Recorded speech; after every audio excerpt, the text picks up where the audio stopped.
lebih mudah memadamkan api atau memadamkan amarah istri nih, Pak?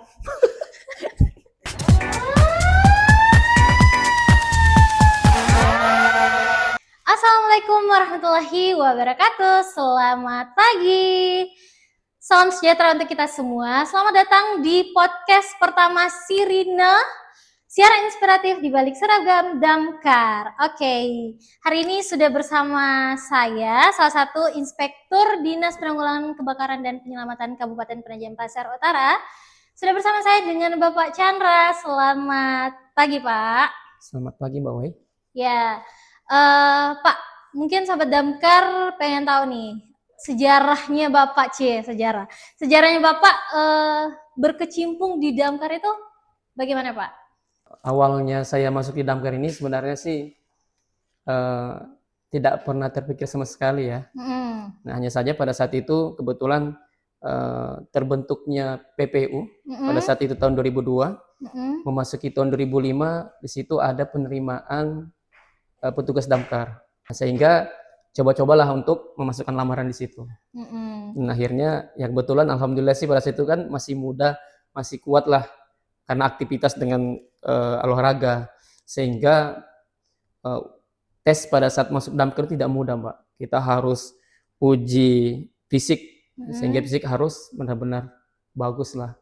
Berarti awalnya memang langsung Damkar ya, bukan pindahan dari dinas mana gitu? Betul, dari Damkar. Itu non ASN dulu, Pak, berarti? Iya, Atau masih langsung ASN? pada saat itu kita masih namanya Honda, Mbak. Apa itu Honorer Honda? daerah. Honorer daerah. Iya, betul. Berapa tahun, Pak? Kurang lebih menghonornya hampir 5 tahun. Oh, 5 tahun. Betul. Baru bisa ke ASN gitu. ASN-nya. Pak, langsungkah di Mako, ditempatkan di Mako atau di posko dulu, Pak? Gimana ceritanya? Nah, pada saat itu karena kebutuhan mendesak, sehingga kita semuanya ditempatkan di posko. Oh, di posko. Posko Ya, mana, Pak? Kebetulan di posko Penajam. Oh, posko Penajam. Betul.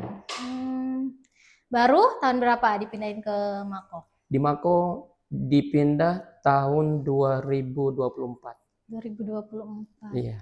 Oh, baru aja berarti ya, Pak? Baru aja. Iya. Sama kita berarti. Sama.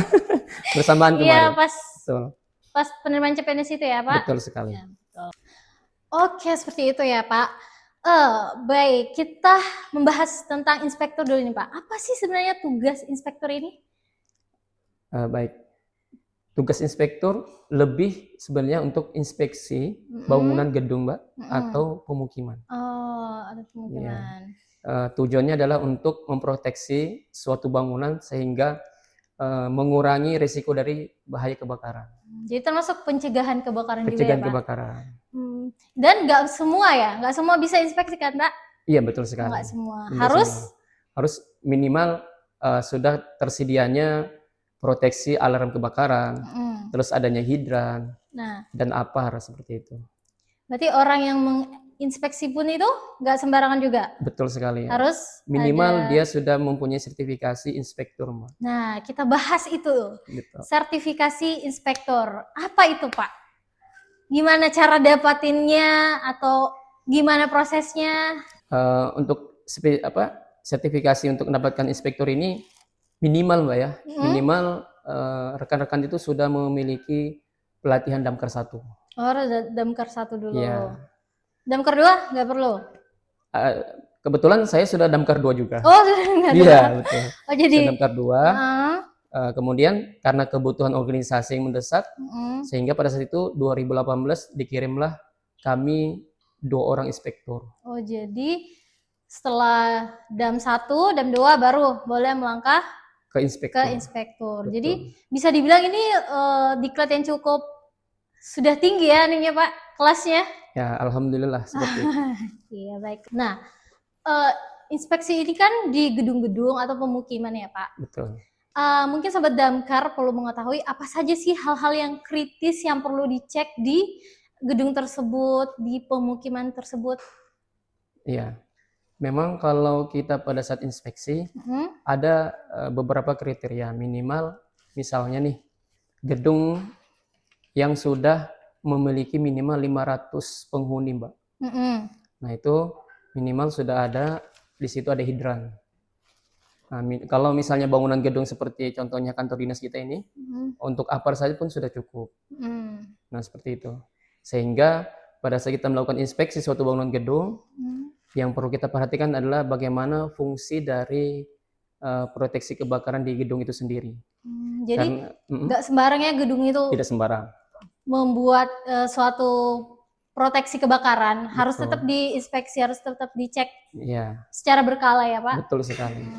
Apa saja Pak yang harus dicek? Seperti apakah apar aja, hidran aja?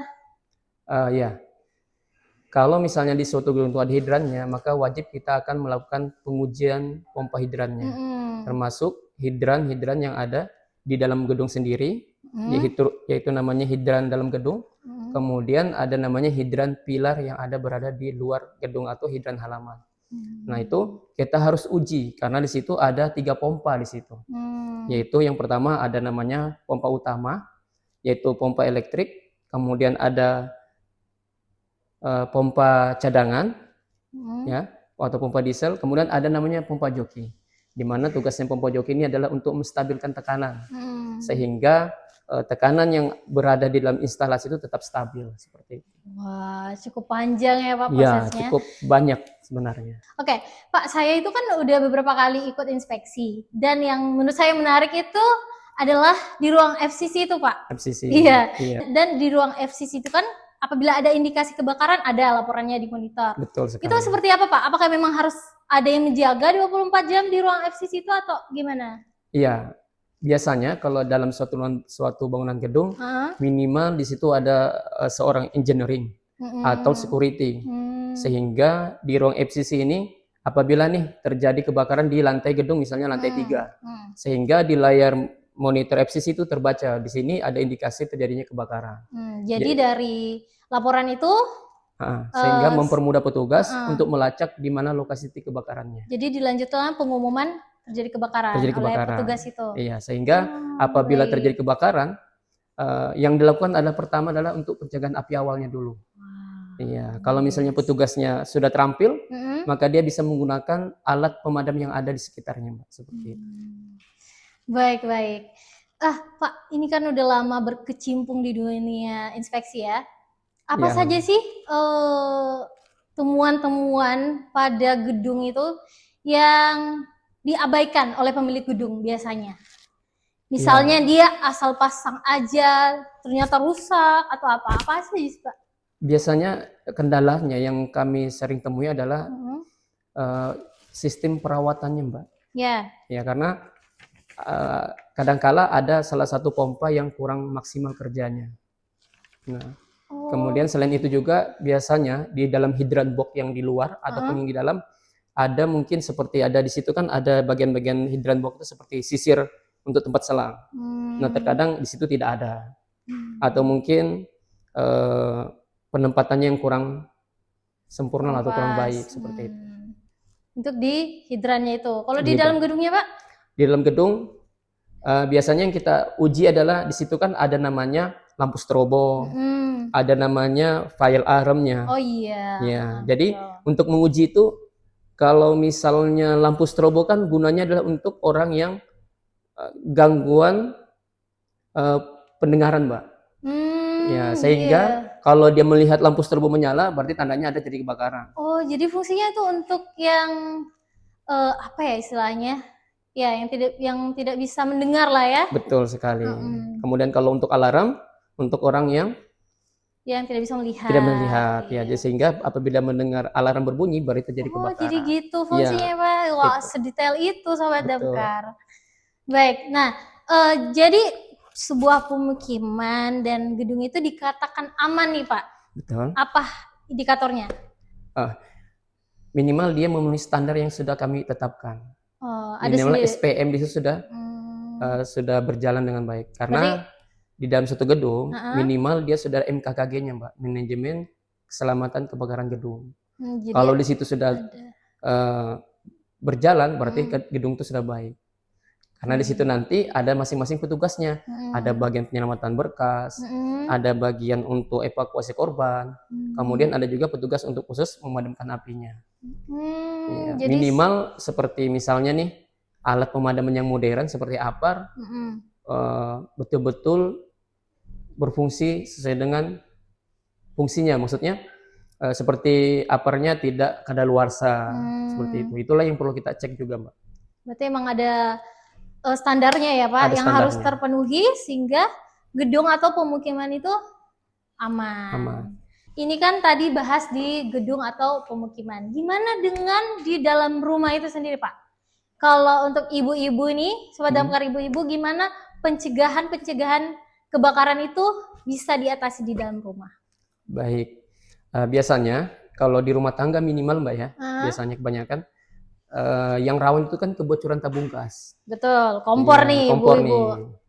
Ya, jadi kalau seandainya nih ada kebocoran tabung gas nih Mbak, kita masuk ke dalam rumah atau bangun tidur, hal pertama yang harus kita lakukan adalah pertama membuka seluruh ventilasi udara.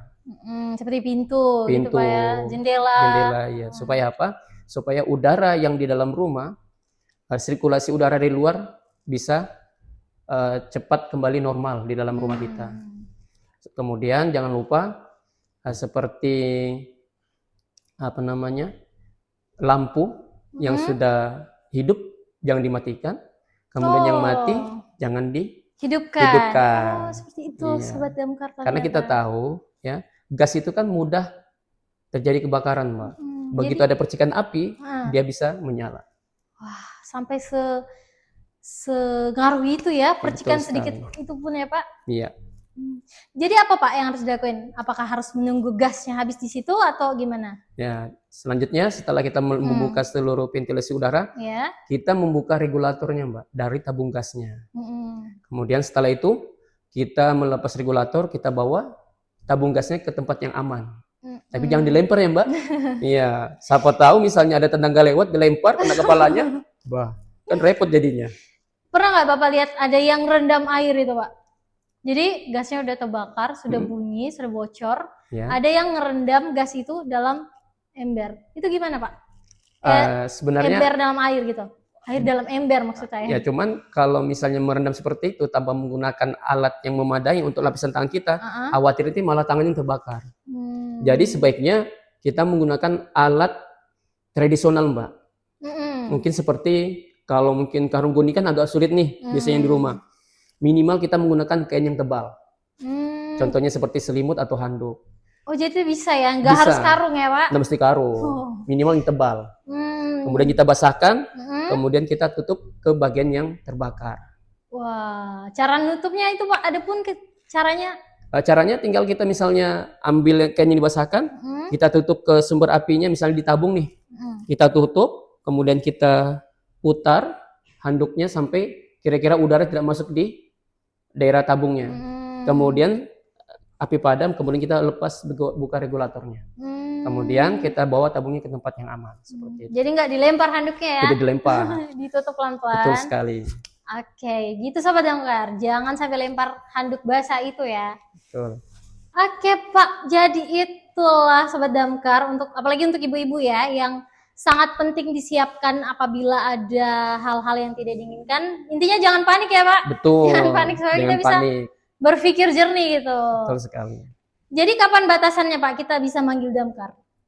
Ya, begini. Jadi kalau misalnya kondisi lokasi yang terbakar nih, misalnya dalam suatu bangunan, kita tidak mampu untuk memadamkannya, sehingga sebaiknya segera mungkin kita melapor ke petugas damkar terdekat. Jadi seperti itu ya. Pentingnya menyimpan nomor darurat damkar. Betul sekali. Damkar. Oke, terakhir nih Pak, apa pesan utama untuk Sobat Damkar di rumah? Ya, oke baik. Sebaiknya untuk rekan-rekan semua yang berada di rumah, terutama ibu-ibu nih, kalau meninggalkan rumahnya Mbak, tolong misalnya dalam waktu yang lama, regulatornya barangkali bisa dibuka atau dilepas, sehingga kalau ada kebocoran aman. Nah kalau sekarang ini kan kebanyakan juga biasanya menggunakan jargas kan Mbak? Ya betul. Nah, untuk jargas lebih mudah lagi Mbak. Di luar kan ada palep di dekat kilometernya. Ya sehingga kita tinggal menutup palep yang di luar sudah aman. Gitu ya. Iya. Ya. Pak terakhir nih pertanyaan, memilih salah satu. Lebih mudah memadamkan api atau memadamkan amarah istri nih, Pak? Gimana, Pak? Sebenarnya apa ya? Dua sisi yang berbeda dan sangat sulit dipisahkan. Andai kata apar bisa digunakan untuk memadamkan amarah istri mungkin lebih baik. Iya. Jadi lebih baik memadamkan api kayaknya, Mbak. Karena lebih mudah dijinakkan ya. Daripada memadamkan amarah istri. Betul sekali. Lebih lama ya, Pak? Lebih lama. Iya, jadi harus ada cara penggunaan aparnya beda juga nanti jenisnya. Iya. Seperti itu. Itu jenis apar apa itu, Pak? Apar duit mungkin ya. Tahu aja Mama Chandra ini. Terima kasih Sobat Damkar sudah menemani kita untuk membahas inspeksi dan pencegahan ini. Seru banget. Terima kasih Pak Chandra. Sama-sama, Mbak. Waktunya. Dan sampai jumpa di podcast Sirina, siaran inspiratif di balik seragam Damkar. Bye-bye. Pantang pulang sebelum api padam.